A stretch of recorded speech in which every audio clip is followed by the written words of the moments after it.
सत्संग से सोधी आवे, नहीं जीव 84 में जावे। सत्संग से सोधी आवे, नहीं जीव 84 में जावे। अब मेटो द्वेष और राग, हो राग या उम्र बतेरी जाली। अब मेटो द्वेष और राग, हो राग या उम्र बतेरी जाली। अब आपको दिखाते हैं श्रीमद् भगवत गीता के वो श्लोक जिसमें सूक्ष्म वेद की जानकारी है। ये है श्रीमद् भगवत गीता और इसके अनुवादक हैं जयदयाल गोविंद का, गीता प्रेस गोरखपुर से प्रकाशित है ये। इसके चौथे अध्याय के हम 32 चौथे अध्याय के 25 से लेकर ये देखिएगा। अब ये है श्रीमद् भगवत गीता अध्याय नंबर 4 का और श्लोक नंबर 25 से लेकर 34 तक आपको निर्णय करके देंगे कि वो सूक्ष्म वेद यानी 5वां वेद क्या है। देखिए ये 25 नंबर श्लोक में क्या कहा है कि अपरे यानी अन्य योगीजन यानी साधक देवताओं के पूजन रूप यज्ञ का ही भली भांति अनुष्ठान किया करते हैं और अन्य यानी दूसरे ब्रह्म अग्नौ पर ब्रह्म नहीं, ब्रह्म यानी ब्रह्म तक की ही साधना करते। इसका अर्थ ये है। और कुछ आत्म रूप यज्ञ का हवन करते हैं, को अपनी आत्मा को देखने में ही अपनी आत्मा देखो इतना ही जानते हैं। 26 में कहा कि दूसरे नाक कान आदि को बंद करके यानी अन्य योगीजन श्रोत्र आदि समस्त इंद्रियों को संयम रूप अग्नि में हवन किया करते हैं। दूसरे और कुछ शब्द आदि यानी शब्द स्पर्श समस्त विषयों को इंद्रिय रूप अग्नि में हवन किया करते हैं। 27 में कहा है कि दूसरे योगी जन यानी साधक इंद्रियों की संपूर्ण क्रियाओं को और प्राणों की समस्त क्रियाओं को, प्राण माने सांसों का, आते जातों को देखते रहते हैं। ज्ञान से प्रकाशित आत्म संयम योग रूप अग्नि में हवन किया करते हैं। 28 में कहा है कई पुरुष यानी दूसरे द्रव्य संबंधी यज्ञ करने वाले होते हैं, जैसे कहीं भंडारा करवा दिया, कहीं पर धर्मशाला बनवा दी। जो धन से होने वाली जो धार्मिक क्रियाएं हैं वो करते हैं, कंबल बांट दिए, ये देखो। तो अपने कई पुरुष द्रव्य संबंधी यानी धन से होने वाली यज्ञ धार्मिक क्रियाओं को करते हैं। कुछ कितने ही तपस्या रूप यज्ञ को करने वाले हैं, कुछ तप करते हैं। तो दूसरे कितने ही योग रूप यज्ञ करने वाले हैं और वे कितने ही कुछ योग करते रहे, योगासन। और कितने ही अहिंसावादी तीक्ष्ण व्रतों से युक्त यानी जैसे मुंह पर पट्टी बांध कर नंगे पैरों घूमते हैं। और कुछ एक चलो जैसे जैनी प्रयत्नशील पुरुष स्वाध्याय रूप ज्ञान ये करने वाले, कुछ स्वाध्याय करते हैं, जैसे गीता जी का पाठ कर लिया है, या कोई और किसी ग्रंथ की वाणी को या किसी वेद के एक श्लोक को, जैसे जिन्होंने गायत्री मंत्र के उसकी रिपीट करते रहे। कहते ये सब अपनी अपनी क्रिया। देखो आगे 29 और 30 में क्या कहा है, चौथे अध्याय का हम पढ़ रहे हैं। 29-30 में आगे दूसरे कितने योगीजन अपान वायु में प्राण वायु को हवन करते हैं, यानी अपने अंदर की जो क्रियाएं हैं योगी क्रियाओं को करते हैं। अन्य योगीजन प्राण वायु को अपान वायु में हवन करते हैं। और कितने ही नियमित आहार अल्पाहारी करने वाले हैं। कुछ प्राणायाम प्रयाण पुरुष हैं, प्राणायाम आदि करके ही अपने शरीर को सूक्ष्म बनाने की चेष्टा करते हैं पुरुष। और प्राण और अपान की गति को रोक कर प्राणों को प्राणों में ही हवन किया करते हैं। ये सभी साधक यज्ञों द्वारा पाप नाश कर देने वाली यज्ञों के जानने वाले हैं नहीं। इसका अर्थ यह है कि ये सभी अपने अपने जो साधक अपनी क्रियाएं करते हैं उनको पाप नाशक जानते हैं।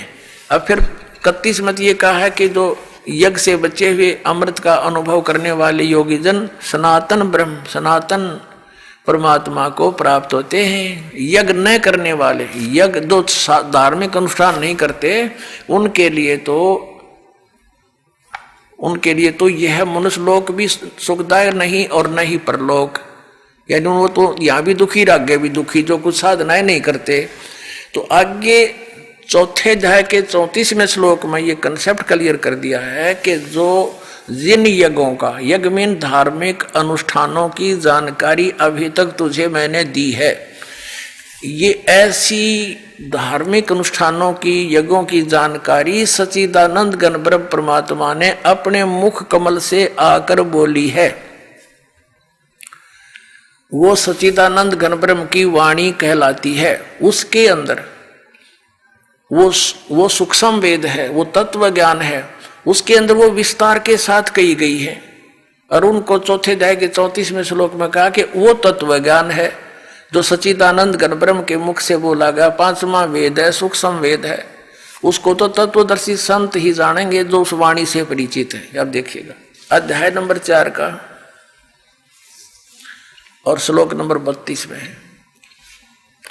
इस प्रकार और भी बहुत तरह के, एवं माने इस प्रकार बहुत तरह के यज्ञ, यहां इन्होंने अनुवाद गलत कर दिया, ब्रह्मण मुखे का अर्थ कर दिया वेद की वाणी। वेद की वाणी तो ये गीता में बोली ही जा रही है, ये लिखना था ब्रह्मण माने सच्चिदानंद घन ब्रह्म की वाणी में विस्तार के साथ कहे गए हैं। अब ये ब्रह्मण का अर्थ इन्होंने जहां विचलित हो गए, यहां गलत कर दिया। 17वें अध्याय के 23वें श्लोक में आपको दिखाते अनुवादकर्ताओं के कर कमलों से क्या लिखा है। अध्याय नंबर 17 श्रीमद् भगवद गीता श्लोक नंबर 23। ओम तत्सत इति निर्देश ब्रह्मण तिर्विध समर्थ ब्राह्मणा तेन वेदा च यगा च विहिता पुरा। अब इसमें क्या कहा है कि ओम तत्सत, ऐसे यह 3 प्रकार का ब्रह्मण माने सच्चिदानंद घन ब्रह्म का नाम कहा है। ब्रह्मण माने सच्चिदानंद घन ब्रह्म, हमने ये सच्चिदानंद घन ब्रह्म ब्रह्मण का अर्थ ये देखना था, इसको हम यहाँ लिख लेंगे। अब हम फिर आगे चौथे अध्याय के 32वें श्लोक पर, ये 32वां श्लोक है, इसमें ये ब्रह्मण मुखे शब्द है, ब्रह्मण मुखे।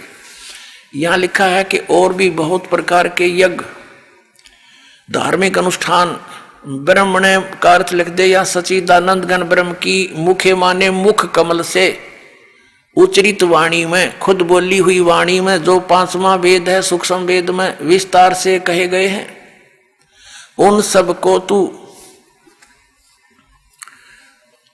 कर्म जान, मन इंद्रिय और क्रियाओं, शारीरिक क्रियाओं द्वारा संपन्न होने वाले जान, यानी वो ऐसी विधि है जो काम करते करते, वो ऐसी विधि वर्णित है उसमें 5वें वेद में सूक्ष्म वेद में कि काम करते करते नाम उठत नाम बैठत नाम सोवत जागवे, नाम खाते नाम पीते नाम से ती लागवे। कहते काम करते करते करने की बता रखी है, उसको जानने के बाद फिर तो सभी कर्मों से मुक्त हो जाएगा। देखना, इंद्रियों द्वारा संपन्न होने वाले जान, शारीरिक क्रियाओं द्वारा संपन्न होने वाले जान, और इस प्रकार तत्व से जानकर उनके अनुष्ठान द्वारा, यानी उस सच्चिदानंद घन ब्रह्म के द्वारा बोली गई सूक्ष्म वेद 5वें वेद में वर्णित विधि को जानकर फिर तू सभी कर्मों से मुक्त हो जाएगा। देखना, इस प्रकार तत्व से जानकर उनके अनुष्ठान द्वारा कर्म बंधन से सर्वथा मुक्त हो जाएगा। अब 33 में क्या बताया है, चौथे अध्याय का 33वां, इसमें यह कहा कि हे परंतम अर्जुन, द्रव्यमय यज्ञ की अपेक्षा ज्ञान यज्ञ अत्यंत श्रेष्ठ है। अब द्रव्यमय यज्ञ का अर्थ है, कहते हैं जैसे द्रव्यमय यज्ञ की अपेक्षा ज्ञान यज्ञ श्रेष्ठ है, जैसे बगैर ज्ञान के, तत्व ज्ञान हुए बिना अपनी मनमाने आचरण के आधार से कोई तो भंडारे कर देता है और कोई कहीं धर्मशाला बनवा देता है, कोई मंदिर बनवा देता है, कोई कंबल बांट रहा है। कहते हैं ये द्रव्यमय यज्ञ से की अपेक्षा, यानी आंख मीच के अंधाधुंध की ये दान करने की अपेक्षा आप पहले तत्व ज्ञान को समझ और तत्व ज्ञान को समझकर फिर उस सतगुरु संत के बताए अनुसार साधना कर। उस तत्व ज्ञान में बताया जाता है कि गुरु बिन माला फेरते, गुरु बिन देते दान, गुरु बिन दोनों निष्फल हैं, चाहे पूछो वेद पुराण।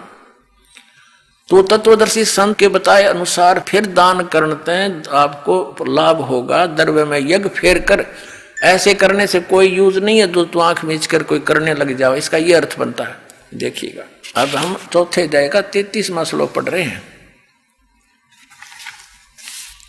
हे परंतम अर्जुन, द्रव्य में यज्ञ की अपेक्षा ज्ञान यज्ञ अत्यंत श्रेष्ठ है, और यावन मात्र संपूर्ण कर्म ज्ञान में समाप्त हो जाते हैं। ये जिस तरह के तू मनमाना आचरण कर रहा है, ये डले ढो रहा है, ये सब कर्म तेरे बंद हो जाएंगे, खत्म हो जाएंगे, और फिर शास्त्र अनुकूल साधना तेरी प्रारंभ हो जाएगी। वो तत्व ज्ञान को समझ, यानी वो ज्ञान यज्ञ श्रेष्ठ है। अब चौथे अध्याय के 34वें श्लोक में कहा है कि वो तत्व ज्ञान जो सुख संवेद 5वां है, उस तत्व ज्ञान को, उस 5वें वेद को जो सच्चिदानंद घन ब्रह्म ने स्वयं आकर के बोला है अपने मुख कमल से, वो सच्चिदानंद घन ब्रह्म की वाणी 5वां वेद सुख संवेद है। और उसमें बड़े विस्तार के साथ धार्मिक अनुष्ठानों की जानकारी दी है। वो तत्व ज्ञान है। उस तत्व ज्ञान को तू तत्वदर्शी संतों के पास जाकर समझ देखना। चौथे अध्याय के 34वें श्लोक में, चौथे अध्याय का ये 34वां श्लोक है। उस ज्ञान को, कौन से ज्ञान को? जो सच्चिदानंद घन ब्रह्म ने अपने मुख कमल से बोला है, सच्चिदानंद घन ब्रह्म की वाणी में 5वां वेद है। उस तत्व ज्ञान को तू तत्वदर्शी ज्ञानियों के पास जाकर समझ, उनको भली भांति दंडवत प्रणाम करने से और उनकी सेवा करने और कपट छोड़कर सरलता पूर्वक प्रसन्न करने से वे परमात्म तत्व को तत्वदर्शी न, तत्वदर्शी संत, तत्वदर्शी न भली भांति परमात्म तत्व को, यानी तत्वदर्शी संत ज्ञानी महात्मा तुझे तत्व ज्ञान का उपदेश करेंगे। अपने आत्माओं, इन आचार्य नर शंकराचार्यों ने कख भी पता नहीं अध्यात्म मार्ग का, और 2500 वर्ष से हमें फिर गुमराह करके हमें खजूर पर टांग कर चले गए।